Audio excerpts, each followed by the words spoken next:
Radio Televizija Srbije. Radio Beograd 2.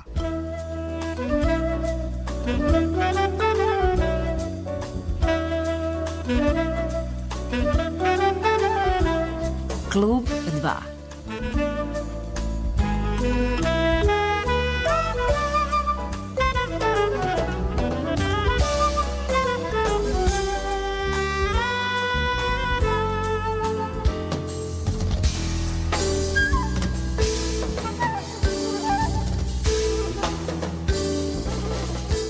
Slušate reprizu emisije sa Milanom Komnenićem, koji je preminuo prošle nedelje u Beogradu.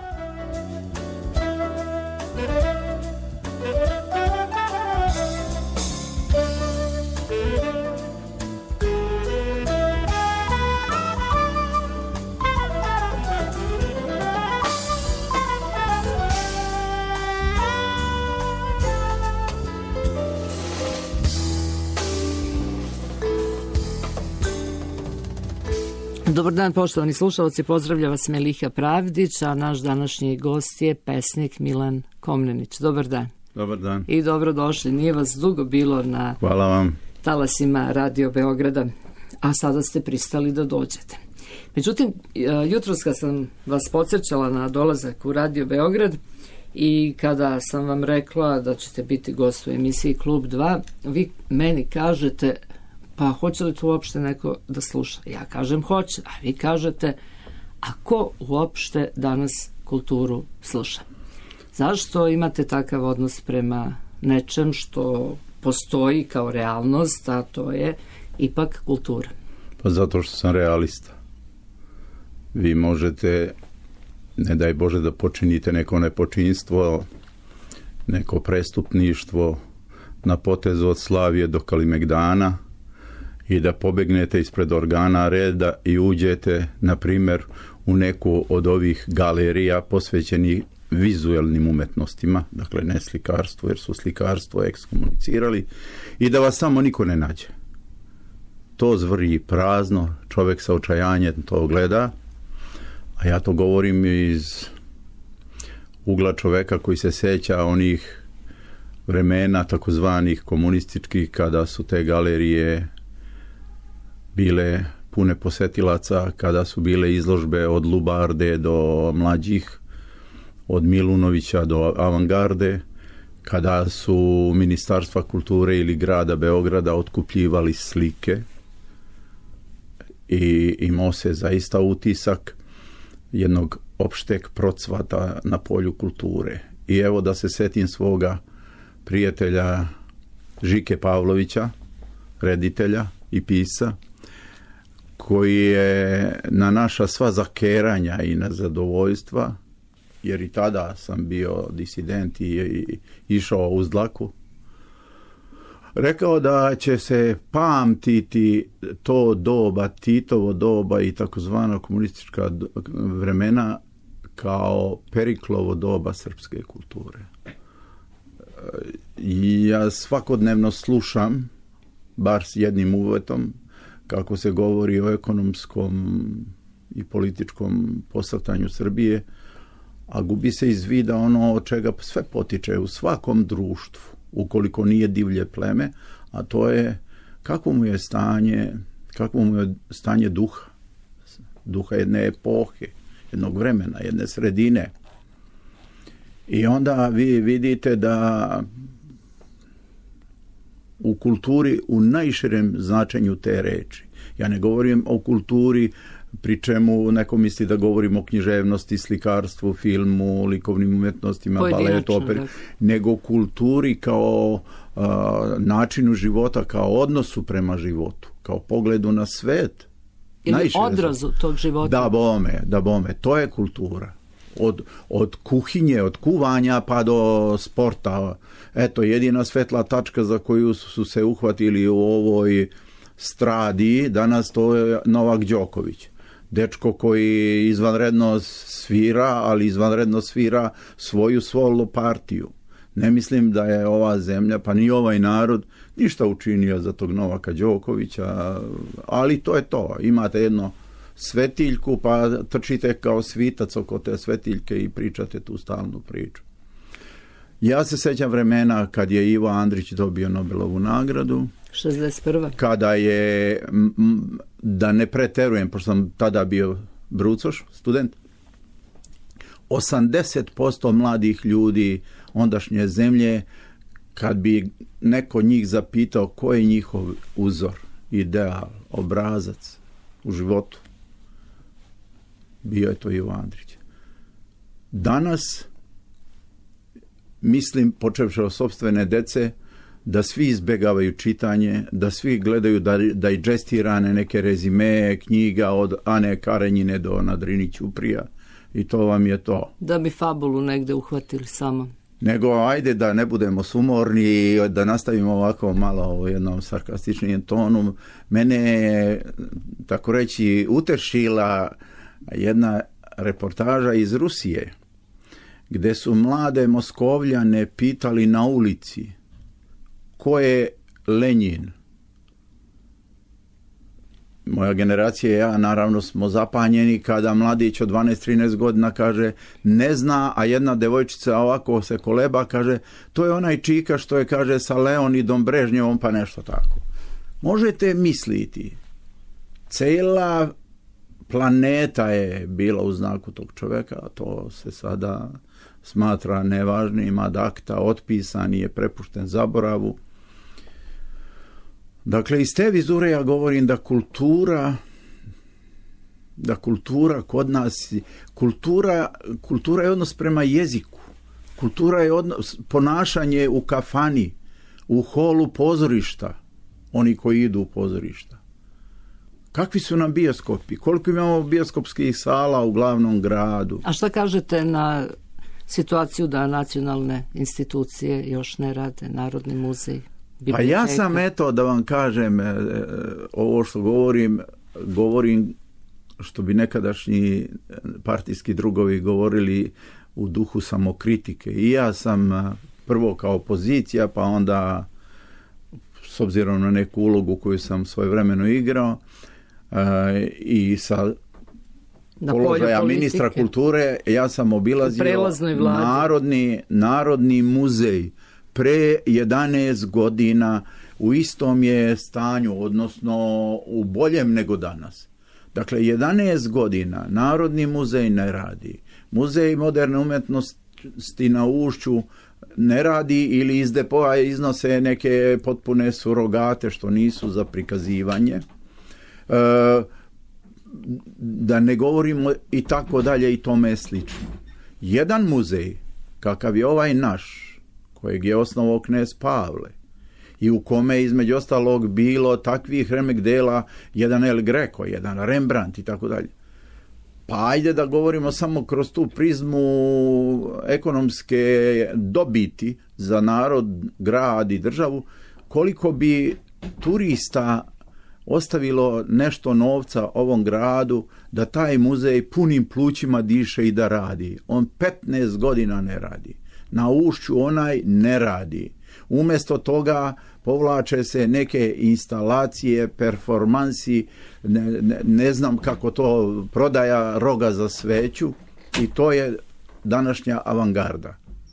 Ja sam u tom smislu i napisao neke polemičke tekstove koji nisu naišli ni na kakav odjek, jer nažalost zvanična politika, demokratske snage kojima sam i sam pripadao ili pripadam, su naklonjene nečemu što se smatra novi pogled na svet iz ugla vizualnih likovnih umjetnosti, a ono što je stvarno slikarstvo, što je vajarstvo, skulptura, to se prezire kao starina, kao prevaziđeno i tako dalje. Vi se veoma mnogo interesujete za slikarstvo. Kao dete, negde sam pročitala, htjeli ste da postanete slikar, niste to postali. Želeli ste da budete padobranac. To sam bio. To ste radili. Postali ste pesnik, prevodilac, ali i političar. O tome ćemo kasnije, o političkom angažmanu. Ali kad kažemo pesnik, ja to nikad nisam shvatao kao zanimanje. Ajde, čovjek objavljuje knjigu za knjigom. Za mene je poezija bila više stil života, Ali još uvek jeste, pišete i da dalje. bome i srećom što sam živeo u jednoj Francuskoj koja ima izvanrednu poeziju, veliku poeziju sa malom publikom. Francusku poeziju više čitaju van Francuske nego u samoj Francuskoj, ali je francuska poezija ta koja je udarila visoko merilo francuskom stilu i izražavanju, pa danas predsjednik Francuske, a da ne govorimo o onima velikima kao što su bili De Gaulle ili Mitterrand, oni govore izvanrednim stilom i jezikom koji je utemeljila francuska poezija. Kod nas, međutim, govori se, uključujući novinare, na kojima je ogromna odgovornost i krivica, govori se jednom budi bok s nama mešavinom svakojakih anglizama i drugih reči. Najnovija reč koja mi para uši je inkluzija. Zašto se govori inkluzija ako postoji naša lepa reč učlanjenje, uvršćavanje one dece koja su zaostala u razvoju, pa ih pokušamo socijalizovati, uvesti u društvo, u škole, učionice. Inkluzija. Anglicizmi često deluju rogobatno, mada je tendencija da se što više anglicizama uvede u jezik. To je jedna vrsta kolonijalizma. Srbija u tom smislu zaista deluje kao dobrovoljni vazal. Zemlja koja se do te mere preporučuje da je neko u Brislu, Vašingtonu, Bog te pita gde, uzme i posvoji, kao posvojiće i stavi pod pazuho, ali ne postoji preterano zanimanje u tom pogledu za nas. I onda, to sam video kao poslanik kad smo primali neke zakonske predloge, onda ovi koji predlažu zakone u skupštini zapravo uglavnom prepisuju ili im neko suflira s polja, sa zapada, kako to treba da bude. Pa pošto slabo znaju engleski, onda su nekih 100 ili 200 reči, pojmova iz engleskog jezika doslovce preneli u naš svakodnevni politički žargon, svakodnevnu upotrebu. Reč populacija koja znači stanovništvo ili živalj, ona se susreće u čemu god hoćete. Populacija korisnika zubnih usluga, na primjer, to sam čuo kad su jednog stomatologa pitali. Ja sam mislila da engleski svi govore, a da recimo francuski ne zna veliki broj ljudi. Ja imam veliki otpor. Dobro, ja govorim nekoliko jezika, nije tu problem. Vi govorite španski, nemački, italijanski. Francuski, italijanski. I prevodite sa svih tih jezika. Prevodim, ali imam otpor prema engleskom zato što na stranu veliki engleski pisci, počev od Šekspira i dramatičara do pesnika i prozaista, ali kad se pogleda ta tananost, ta finoća romanskih jezika, pa i ruskog jezika, o grčkom da ne govorimo, onda je engleski jedan šloserski, skarabuđeni, smlaćeni jezik koji svako može za mjesec dana da nauči. Pa evo, grad je izlepljen nekim reklamama gdje neka gospođa sa nekim tiganjem na glavi preporučuje da može naučiti svakog engleski za mjesec dana. I to je tačno, uprošćena gramatika, sve je uprošćeno izuzev ortografija, izuzev sami pravopis. To je komplikovano i onda što pre naučite da govorite kao da vam je vruć krompir u grlu, to ćete pre savladati engleski jezik. A onda ovdje možete da nastupite u institucijama, na televiziji, u listovima, pa ako hoćete i u književnosti. U novinarstvu da i ne govorimo. Opet sam vas malo uzgred dohvatio. Prozvao, kao profesiju. Pa zato što je odgovornost na ljudima. Ja se sećam velikih novinara, eto da pomenjem Slobu Nenadovića, Miroslava Radojčića, Đuku Julijusa, ta imena mladima ne znače mnogo, ali ti ljudi su pisali kao što je pisao recimo jedan Crnjanski ili Ivo Andrić. Briljantno. Predrag Milojević pogotovo, eto vidite. Mnogi. Čitali smo Nin kao što se čita odlična literatura. A vi danas imate 3-4 fotografije u boji i nekoliko legendi ispod tih fotografija, krupni naslovi, a tu gde je teksta nema. Kad smo govorili o urušavanju kulture, a setih se u ovom momentu da ste vi bili dugo godina urednik izdavačke kuće Prosveta, koja je bila moćna izdavačka najveća na Balkanu. Kuća. A vidite šta se dogodilo? Sa tugom prođem pored knjižare Geca Kohn, gdje je jedan predratni entuzijasta, Srbin Mojsijeve vere, koji su zadužili Srbiju mnogo i premnogo, a Srbija im, bojim se, nije uzvratila ravnomerom i kako dolikuje. Kad prođem, dakle, pored te knjižare i ispred te kuće u kojoj sam radio 26 godina, prosto se pretrnem gledajući tu pustoš, gledajući te već vremešne žene koje sam ja primao i zapošljavao kao knjižarke, korektorke, lektorke, tamo jadne, bore se grčevito da dobiju neku platu, preprodaju se, privatizuju se preduzeća pa i Prosveta. To odlazi, posle završava u konfekcijskim firmama kao što se desilo Nolitu. Jedna avangardna kuća predratne, međuratne, moderne književnosti završila je kako je završila. U nju su se uselili ovi prodavci tekstilne robe ili krojači blue jeansa. Tako se i sa Prosvetom dešava. Još se drži ta knjižara Geca Kohn, koja bi trebalo da bude spomenik naše kulture. Ne bi me iznenadilo za godinu ili dve, ne bih voleo da budem zloguki prorok, da se tu na tom veoma privlačnom mestu Knez Mihajlova broj 12 nađe osvane firma neke banke ili neke kompanije, neke inostrane firme. Jer kad pođete od Palate Albanija do Kalimegdana, vi nećete s leve i desne strane Knez Mihajlove naći možda 5 natpisa, 5 firmi napisani našem jeziku, a pogotovo ćirilicom. Dakle, imate utisak da ste u nekom inostranom gradu i onda se tu nalazi još ta Prosveta sa svojim natpisom ćiriličnim u onom obliku kakav je bio 30. godina 20. veka. Tu je objavljeno more, tu su objavljena sva remek dela naše književnosti, prva izdanja Andrića, Crnjanskog, da ne pominjem dalje. Šta onda da vam kažem? Njihove fotografije još stoje na zidovima u knjižari Geca Kohn, ali mislim da će knjižara ostati pošto je zaštićena. Država je zaštitila. Nije država zaštitila, zaštitio je Mlađan Dinkić, a teško onome koga Dinkić zaštiti. Tako je on zaštitio i 10 banaka, pa gde su te banke?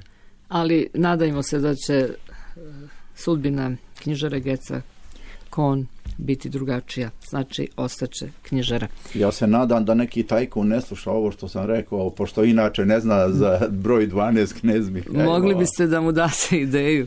Znaju, imaju oni svoje dojavljače. Da. I bez ljudi ovoga, koji gostuju na programu Radio Beograda 2.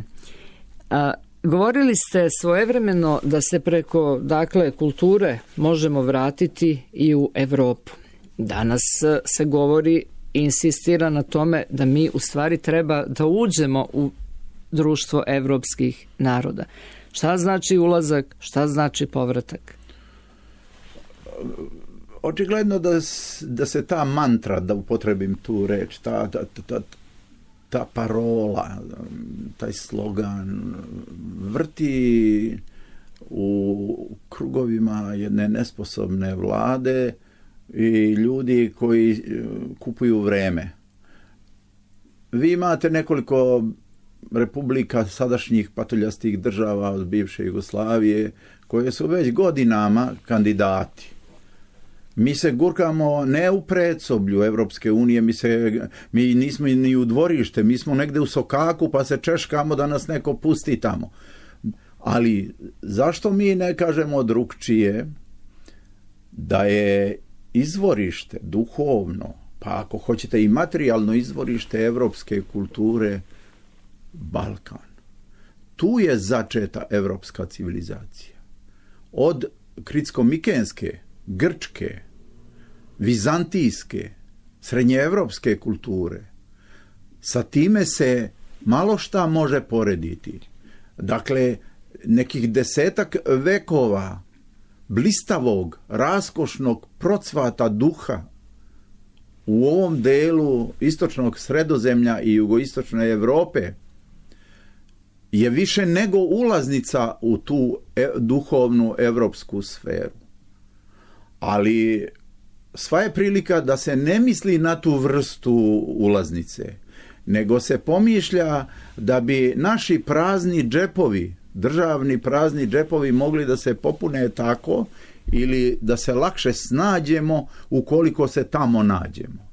Primjeri zemalja baltičkih, srednjeevropskih, naših susjeda govore suprotno.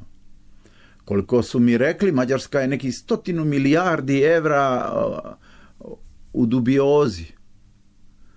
Rumunija i Bugarska su dobile u polazištu znatno novca, ali se taj novac imao upotrebiti po nalogu i usmjeren tako kako se kaže iz Brisla.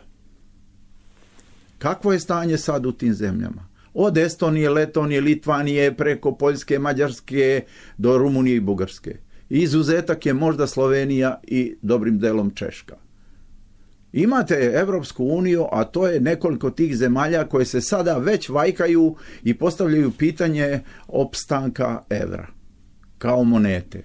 Onde gde nema zajedničke zastave, gde nema zajedničkog jezika i gde nema zajedničke dakle monete, zastave i jezika, tu ne možemo govoriti o uniji, a to je država. Ako je već to tako, ako nam već tako govore da je potpuno svejedno s Kosovom ili bez Kosova, sutra bez Vojvodine ili bez Sandžaka, zašto se onda jednoj Francuskoj ne predloži da ostane bez Korzike, nego insistira na tome? Ili Španija koja grčevito ne da samostalnost Kataloniji, odnosno Baskiji, odnosno Galiciji, odnosno Andaluziji, odnosno Aragonu. Dakle, pošto sam ih, pored ostalog hispanista, znam te prilike i znam kako je napravljen ustav Španije.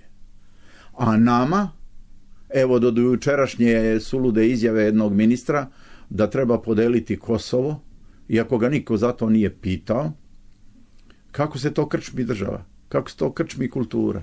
Gde su ti naši spomenici? Gde se to nalazi Ljeviška, Gračanica, Dečani, Pećka patrijaršija?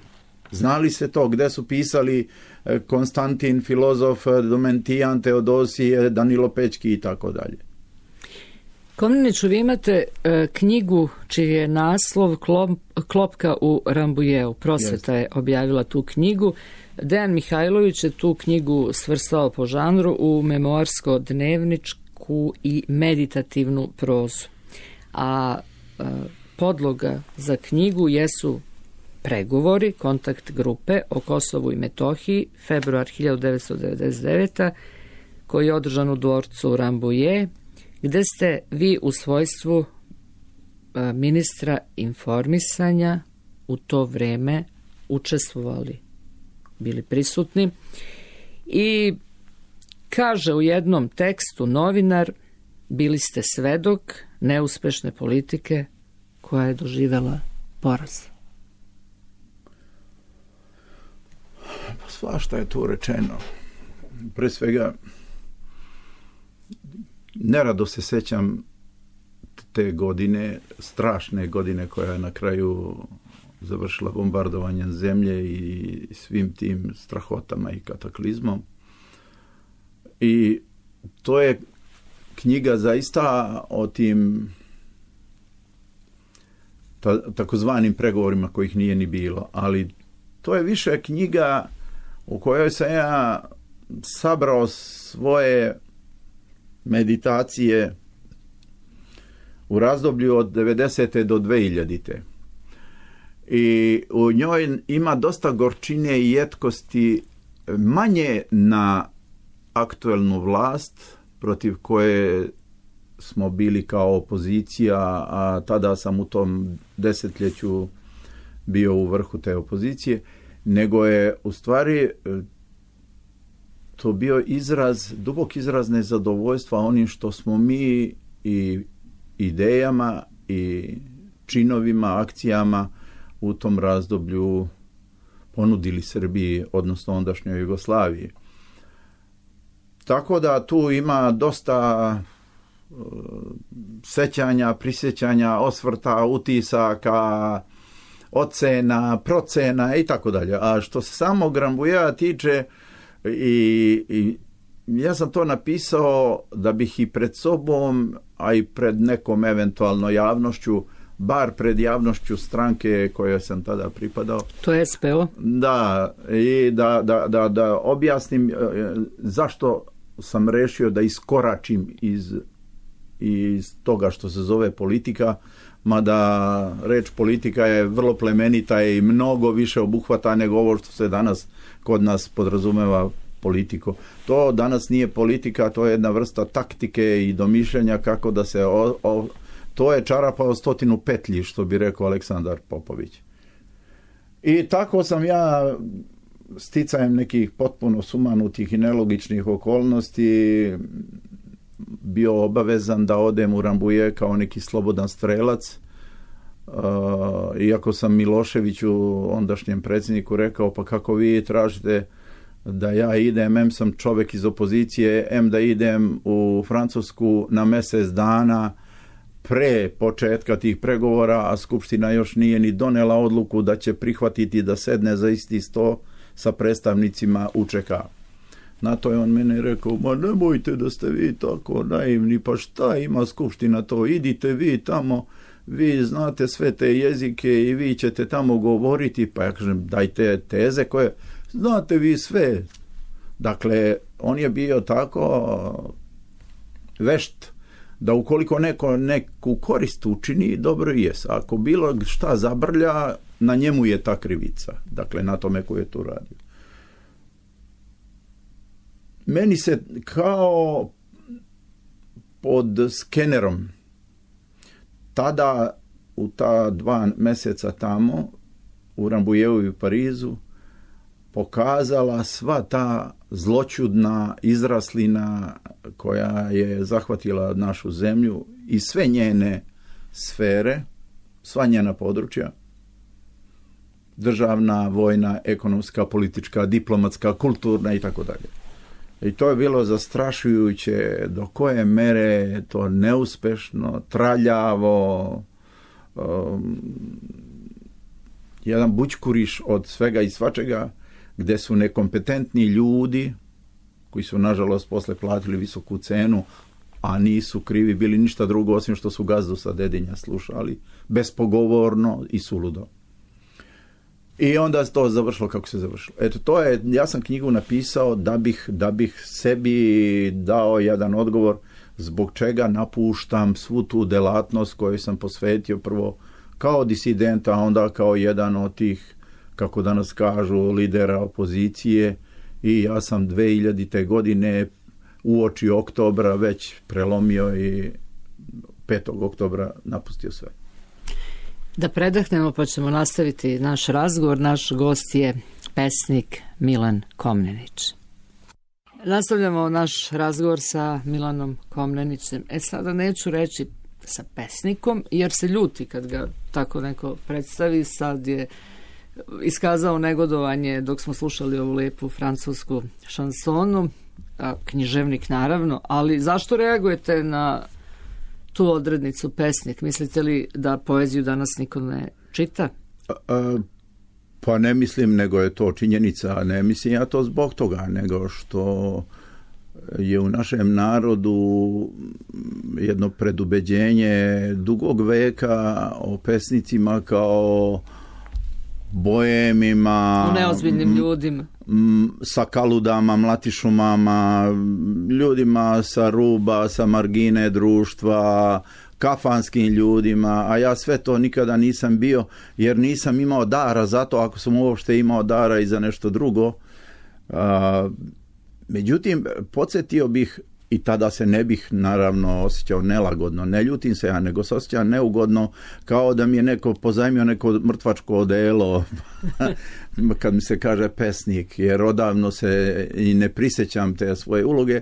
Dakle, na nemačkom jeziku Dichtung znači pesništvo, ali to znači ono što je u grčkom poezis, dakle, stvaranje.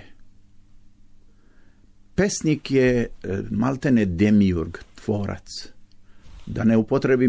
Da upotrebim u paganskom smislu reči Bog, božanstvo, ne u hrišćanskom jer je jedan Bog. Ali u onom prvobitnom značenju te reči tvorca koji stvara iz ničega, to je on pesnik. Jer pesnik u jeziku polazi uvek, što kažu Latini, ex nihilo, iz ničega. Da, ali kad se u našoj sredini, u našoj svesti, u našoj tradiciji, u našim običajima i predubeđenjima kaže pesnik, onda se tu misli na Skadarliju, na Đuru Jakšića, mada je Đura Jakšić veliki slikar, mnogo veći nego pesnik. A zaboravlja se da su najveći ljudi ovoga naroda upravo bili pesnici, ali u nekom drugom smislu. Od Vladike Rada, da ne govorimo o srednjevekovnim našim duhovnim pesnicima velikim, preko Venclovića do Sterije, od Laze Kostića do Disa, završno sa Ivom Andrićem, koji je također pesnik, do Crnjanskog i Vaska Pope. Recimo, Vasko Popa je jedan od najvećih svetskih pesnika, a sad da zađete Srbijom i da pitate ko je Vasko Popa, sem neki profesori književnosti, malo ko će da kaže da je čitao poeziju Vaska Pope.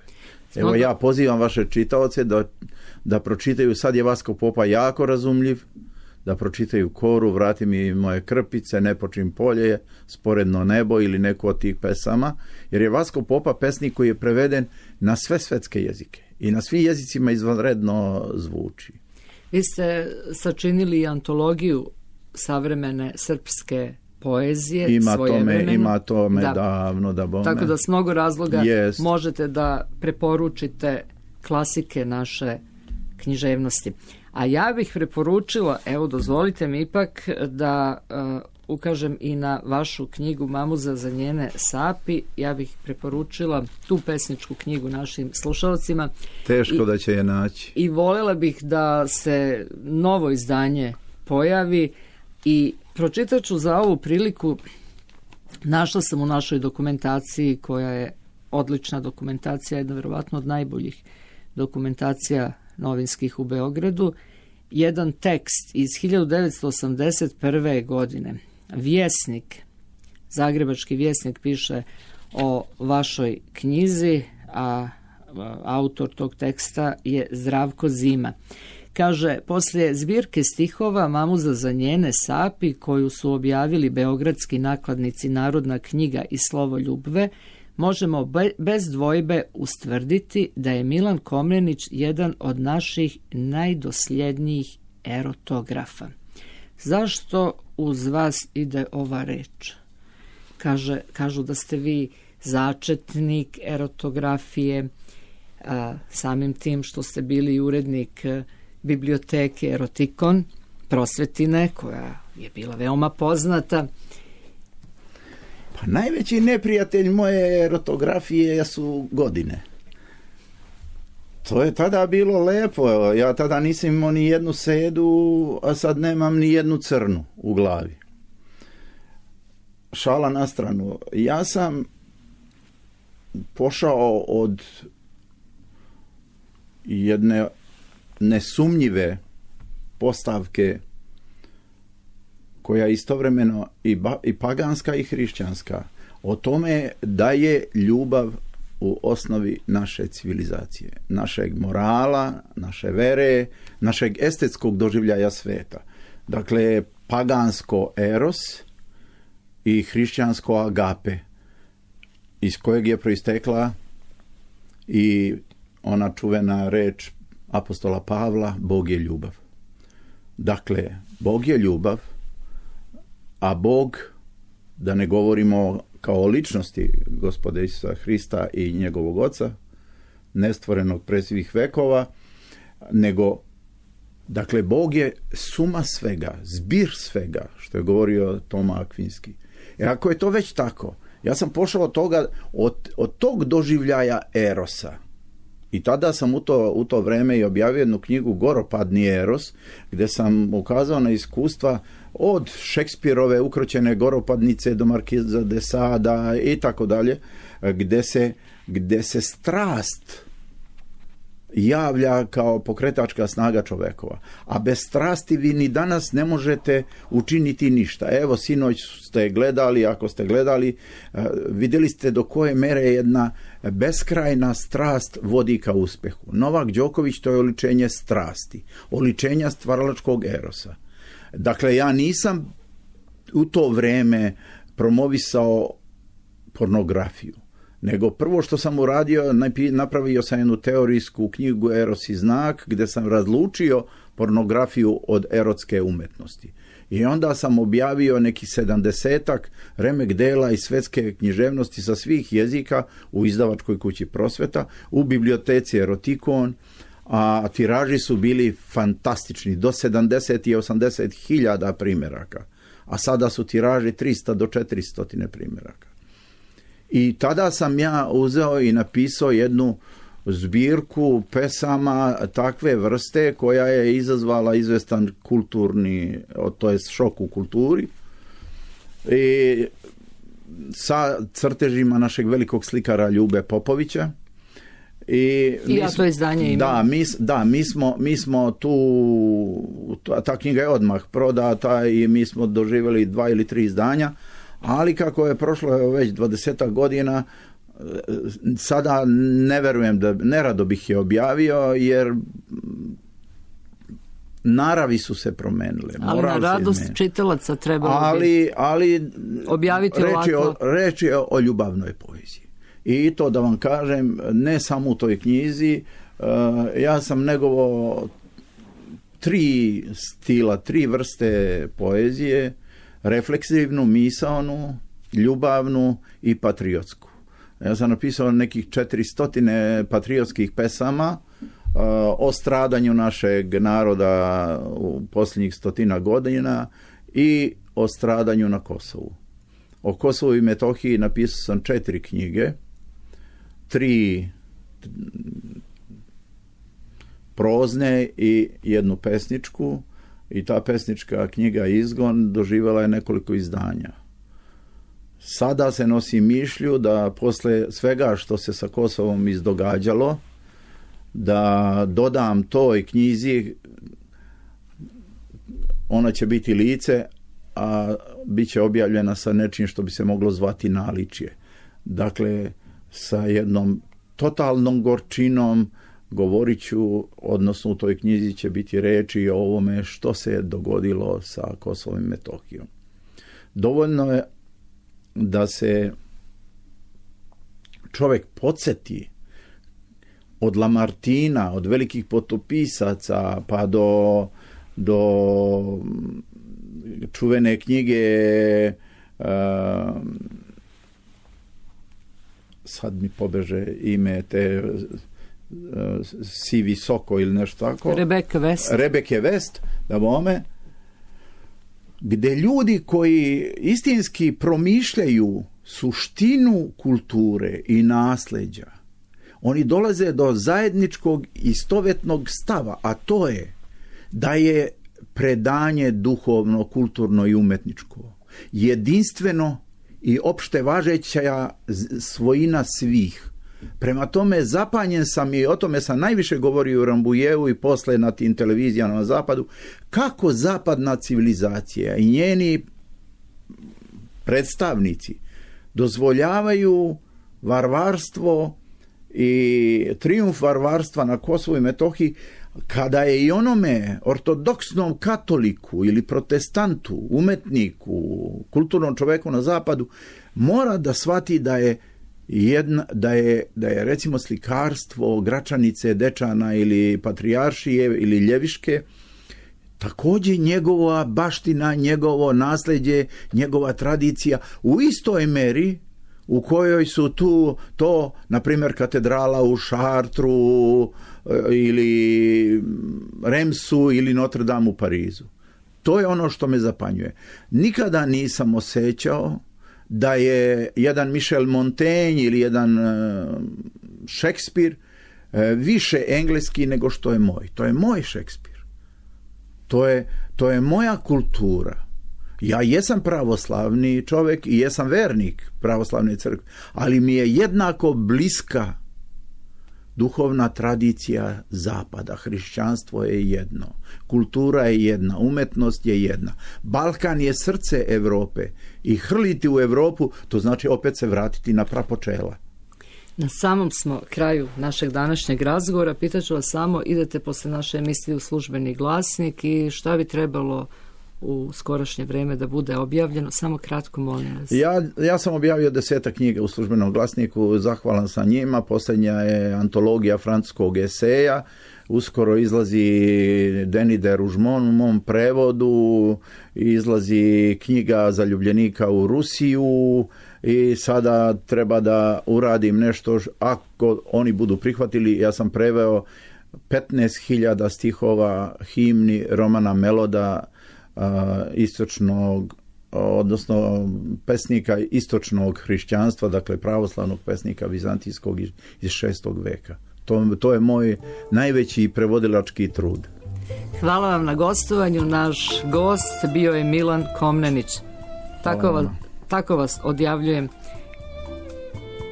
Današnju emisiju realizovali su tonski Ivana Krstanović, muzički urednik Ivana Đorđević, organizator Ljiljana Nukić, urednik Meliha Pravdić. Hvala na pažnji.